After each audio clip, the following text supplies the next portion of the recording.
Now turn to Part 1.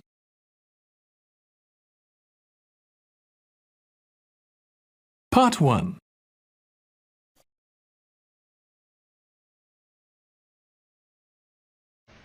You will hear someone being asked their opinion of a new television station. First, you have some time to look at questions 1 to 4.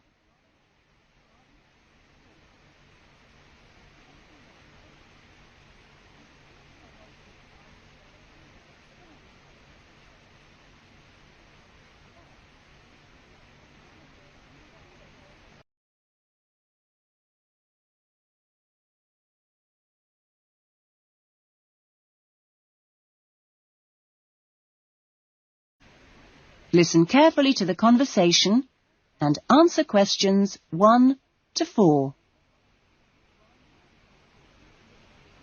Excuse me, I'm sorry to bother you, but would you have time to answer a few questions? What's it about? We're doing some market research for a new television channel starting in 2 years' time. Okay, why not? Lovely. We'll just work through this form. And if we could start with some personal background information? Sure. Right. If I could just have your age. 35. Right. Great. And your job? Systems analyst. But for the form, I don't know whether it would count as professional or business or what. What do you think? Okay, it's more like business. Fine.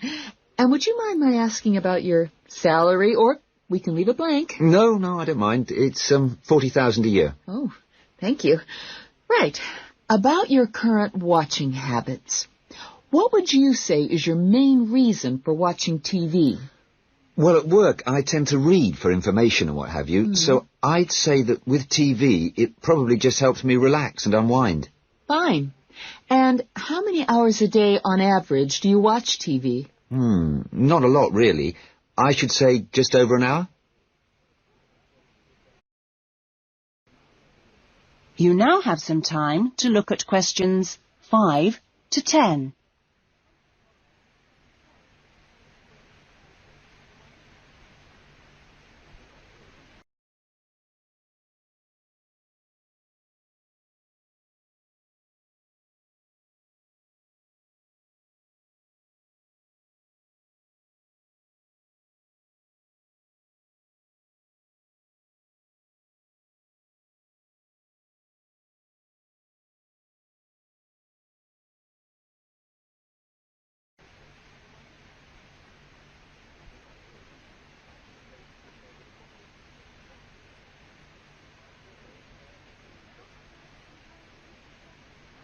Now listen carefully and answer questions 5 to 10.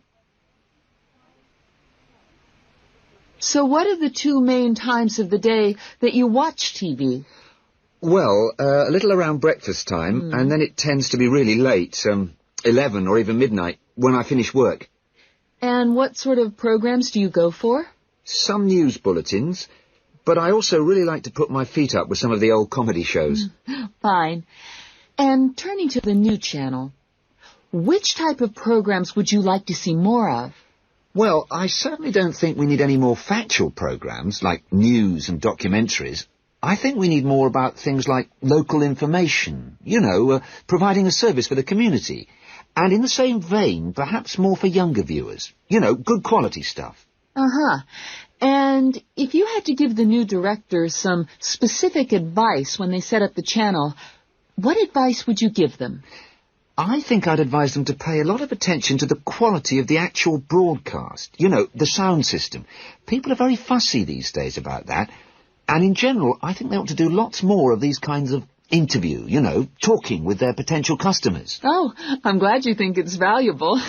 Certainly, yeah. Good. Okay. This will be a commercial channel, of course, but how often do you think it is tolerable to have adverts? Well, out of that list, I'd say every quarter of an hour. I don't think we can complain about that, as long as they don't last for 10 minutes each time. Quite. And would you be willing to attend any of our special promotions for the new channel? Yes, I'd be very happy to, as long as they're held here in my area. Okay, I'll make a note of that. And finally, may we put you on our mailing list? Well, I prefer not, except for the information about the promotion you mentioned. Can I have your name and address? Of course. Here's my card. Oh, lovely. And thank you very much for your time, and we look forward to seeing you. Yes, indeed. Thanks.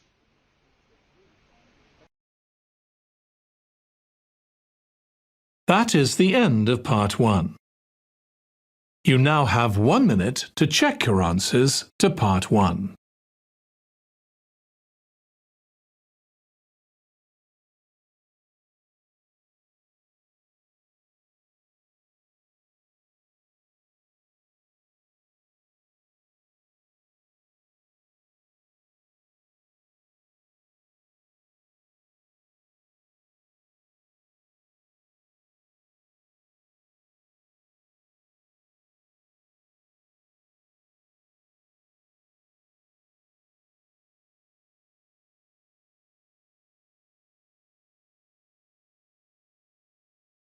Part 2. You will hear a student welfare officer talking to a small group of students just before the beginning of term. First, you have some time to look at questions 11 to 16.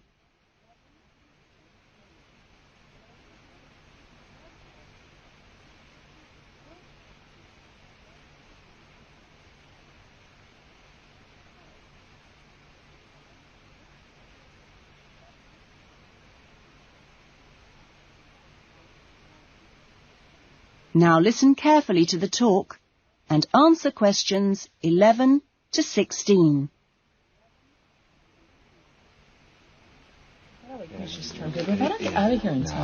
Okay.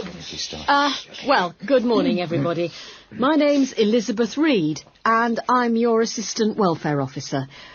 What I'd like to do now is tell you a little more about some of the social facilities available on the campus, and also to tell you something about what the town has to offer. As you probably know already, the Student Union Building is the main centre of social life here, as indeed it is in most British universities. The Union runs a weekly programme of events for all tastes. Oh, everything from discos to talks by guest speakers. Many of these events are fundraising activities for charities, which the Union takes very seriously. They manage the Students' Union paper shop, selling magazines and newspapers, as well as stationery, sweets and so on. Let me see. There's the ticket shop, where you can get some very good deals on, well, for example, coaches to London, or inexpensive charter flights, as cheap as you'll get anywhere, people say, or tickets for big pop groups playing here or at other venues all over the country, or plays in London. Oh, and we mustn't forget the Union cafeteria and the big new diner. Yes, did you have a question? Yeah, does the Union also provide help with any problems? I mean, advice on financial problems, for example, or does the university provide that? Yes, the Union run their own advice service, offering help with financial matters, such as grants. I'm sure you realise anything medical should be discussed with the University Medical Service, which also has an excellent counselling centre. I think that was made clear yesterday. However, the Union has its own officer who can give advice on legal problems. You now have some time to look at questions 17 to 20.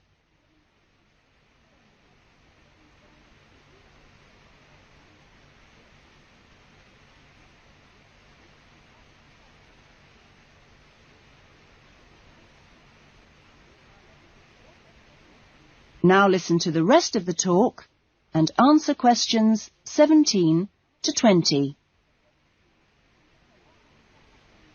Now, on to Radford. For a town of its size, Radford has some unusually good leisure and community facilities, and has quite a good shopping centre with an interesting range of shops. As you go into Radford, there's a new, well, quite new, Olympic-sized swimming pool, That's on the outskirts at a place called Renton. Above the pool, there's a high-tech fitness centre. Are there any ice skaters here? No? Oh, pity. The facilities for ice skating are excellent. Well, the new Metro Tower, right in the centre of town, has got an ice rink and a sports hall for squash, badminton, volleyball and several other indoor sports. And in the same building, there's a new cinema with 6 screens. Then, let me see, in the main square, just 2 minutes' walk from the Metro Tower, there's the Theatre Royal, which often gets London productions on tour. And in the streets nearby, you can find a good range of inexpensive restaurants, including Indian, Chinese, Thai and Italian. That is the end of Part 2. You now have 30 seconds to check your answers to Part 2.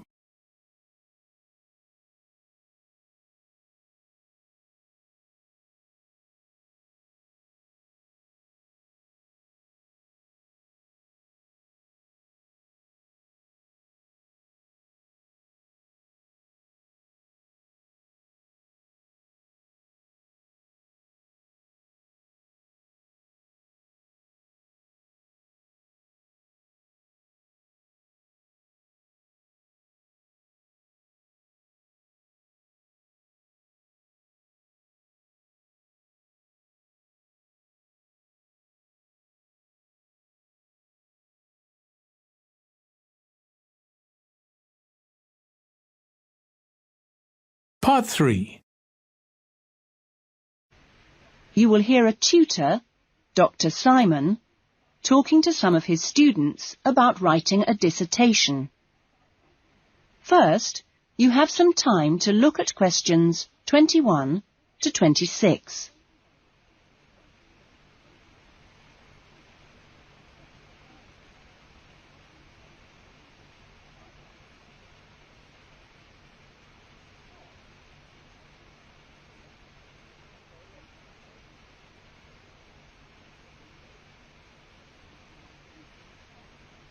Now listen to the discussion and answer questions 21 to 26.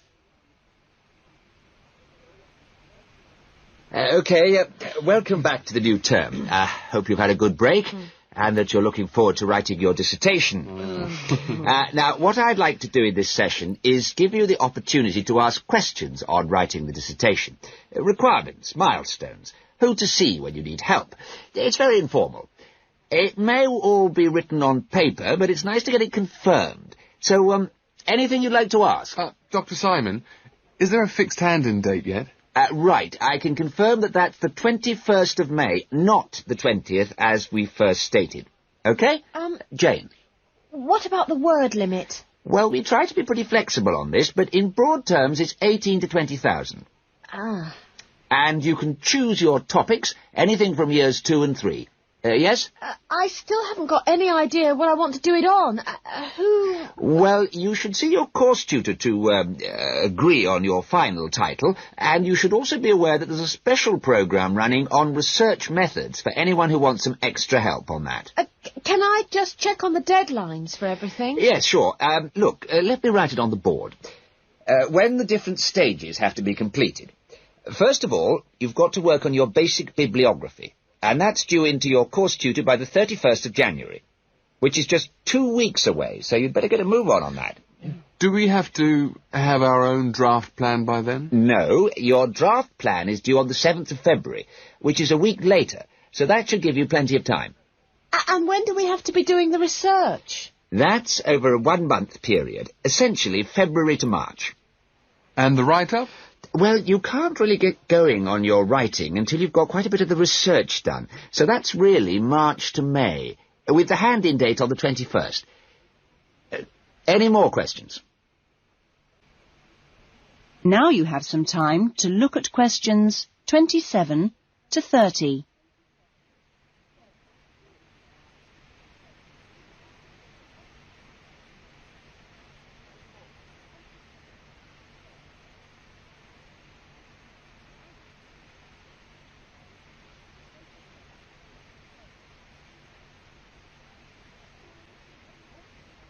Now listen to the rest of the discussion and answer questions 27 to 30.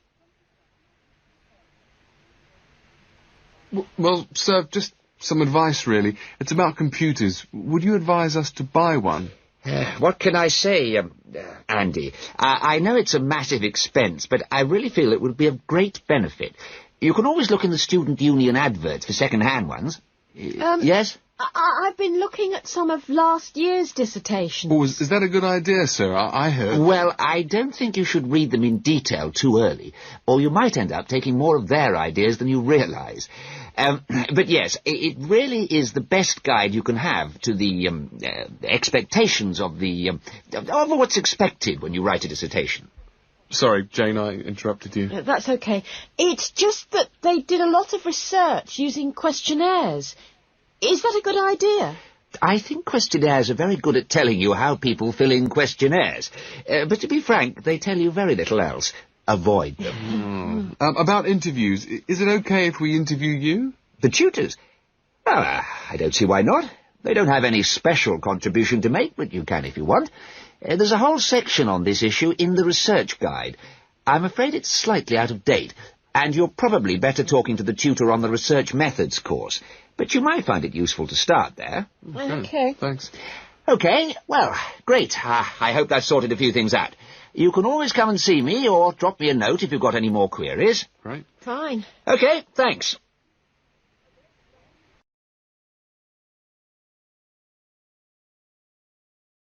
That is the end of Part 3.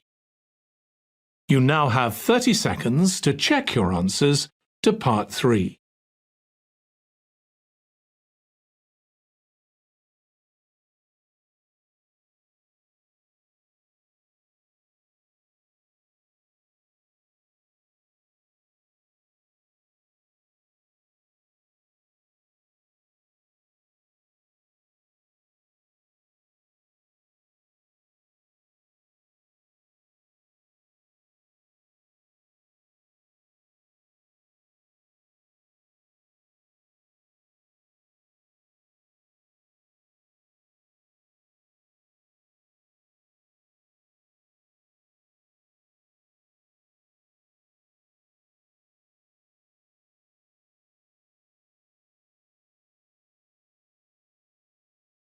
Part 4.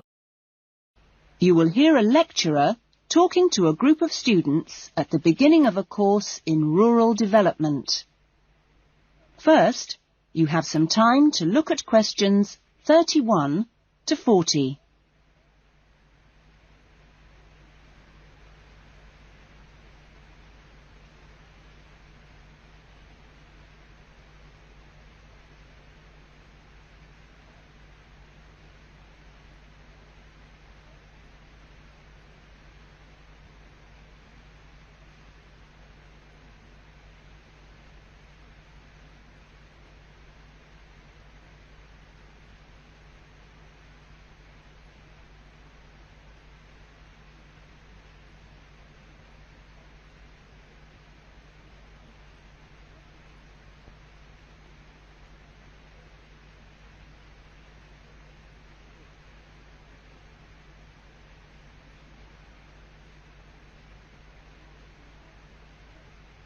Now listen carefully to the talk and answer questions 31 to 40. I hope that this first session, which I've called An Introduction to British Agriculture, will provide a helpful background to the farm visits you'll be doing next week. I think I should start by emphasising that agriculture still accounts for a very important part of this country's economy. We are used to hearing the UK's society and economy described as being industrial or even post-industrial, but we mustn't let this blind us to the fact that agriculture and its supporting industries still account for around 20% of our gross national product. This figure is especially impressive, I think, when you bear in mind how very small a percentage of the UK workforce is employed in agriculture. This is not a recent development. You'd have to go back to 1750 or so to find a majority of the workforce in this country working in agriculture. By the middle of the next century, in 1850 that is, it had fallen sharply to 10%, and then to 3% by the middle of the 20th century. And now, just 2% of the workforce contribute 20% of GNP. How is this efficiency achieved? Well, my own view is that it owes a great deal to a history over the last 50 or 60 years of intelligent support by the state, mainly taking the form of helping farmers to plan ahead. Then the two other factors I should mention, both very important, are the high level of training amongst the agricultural workforce, and secondly, the recognition by farmers of the value of investing in technology. Now, although the UK is a fairly small country, the geology and climate vary a good deal from region to region. For our purposes today, we can divide the country broadly into three. I've marked them on the map here. The region you'll get to know best, of course, is the north, where we are at present. The land here is generally hilly, and the soil's thin. The climate up here, and you've already had evidence of this, is generally cool and wet. As you'll see next week, the typical farm here in the north is a small, family-run concern, producing mainly wool and timber for the market. If we contrast that with the eastern region, over here, the east is flatter and more low-lying, with fertile soils and a mixed climate. Average farm size is much bigger in the east, and farms are likely to be managed strictly on commercial lines. As for crops, well, the east is the UK's great cereal-producing region. However, increasingly significant areas are now also given over to high-quality vegetables for supply direct to the supermarkets. The third broad region is the west, where it's a different story again. The climate is warmer than in the north and much wetter than in the east. The resulting rich soils in the west provide excellent pasture, and the farms there are quite large, typically around 800 hectares. The main products are milk, cheese and meat. So, clearly, there are marked differences between regions, but this does not prevent quite a strong sense of solidarity amongst the farming community as a whole, right across the country. This solidarity comes in part from the need to present a united front in dealing with other powerful interest groups, such as government or the media. It also owes something to the close cooperation between all the agricultural training colleges, through which the great majority of farmers pass at the beginning of their careers. And a third factor making for solidarity is the national structure of the Farmers' Union, of which virtually all farmers are members. Finally, in this short talk, I'd like to say a little about the challenges facing farmers in the next century.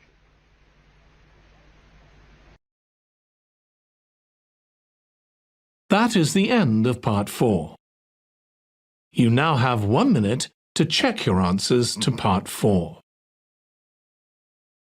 That is the end of the listening test. In the IELTS test, you would now have 10 minutes to transfer your answers to the answer sheet.